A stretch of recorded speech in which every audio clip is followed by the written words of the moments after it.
Lecture du livre d'Ésaïe chapitre 9. Le peuple qui marche dans la nuit voit une grande lumière. Pour ceux qui vivent dans le pays de l'obscurité, une lumière se met à briller. Seigneur, tu les inondes de bonheur, tu fais grandir leur joie. Ils se réjouissent devant toi comme on se réjouit en faisant les récoltes, comme on crie de joie en partageant les richesses des ennemis vaincus. Oui, tu arraches ton peuple au pouvoir qui pèse sur lui. Le bâton qui blesse ses épaules, le fouet qui le frappe, tu les brises comme tu l'as fait le jour où tu as vaincu les Madianites.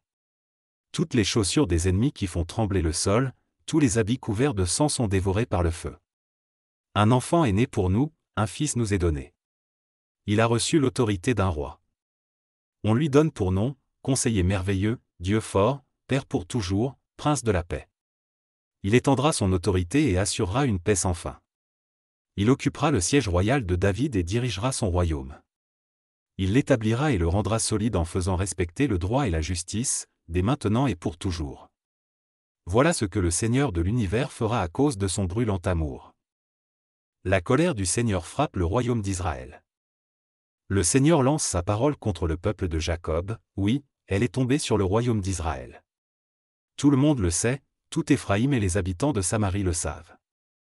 Le cœur plein d'orgueil, ces gens disaient, les murs de briques sont tombés, nous les reconstruirons avec des pierres taillées. Les poutres en bois ordinaire sont tombées, nous les remplacerons par des poutres de cèdre. Alors le Seigneur a dressé contre Israël les ennemis assyriens de Recin et il a encouragé leurs adversaires, les Syriens à l'est, les Philistins à l'ouest. Ceux-ci ont dévoré le royaume d'Israël avec appétit. Malgré cela, la colère du Seigneur ne se calme pas, son poing reste levé. Le Seigneur a frappé son peuple, mais Israël n'est pas revenu vers lui, il ne s'est pas tourné vers le Seigneur de l'univers. Alors, en un jour, le Seigneur a coupé en Israël la tête et la queue, la branche de palmier et le roseau. Les anciens et les notables, c'est la tête, les prophètes qui enseignent des mensonges, c'est la queue.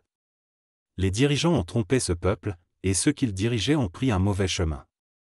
C'est pourquoi le Seigneur est sévère avec leurs jeunes gens, il n'a pas pitié de leurs orphelins et de leurs veuves. En effet, ce sont tous des gens mauvais qui font le mal, et tout ce qu'ils disent est horrible. Malgré cela, la colère du Seigneur ne se calme pas, son poing reste levé. Oui, la méchanceté brûle comme un feu qui dévore les épines de toutes sortes. Il gagne les buissons de la forêt et fait monter vers le ciel des colonnes de fumée. À cause de la colère du Seigneur de l'univers, le pays est en flammes. On dirait que le feu dévore le peuple.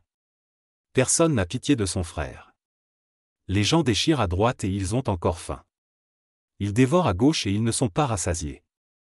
Chacun s'attaque à son prochain, la tribu de Manassé attaque celle d'Éphraïm, la tribu d'Éphraïm attaque celle de Manassé, et toutes les deux sont contre la tribu de Juda. Malgré cela, la colère du Seigneur ne se calme pas, son poing reste levé.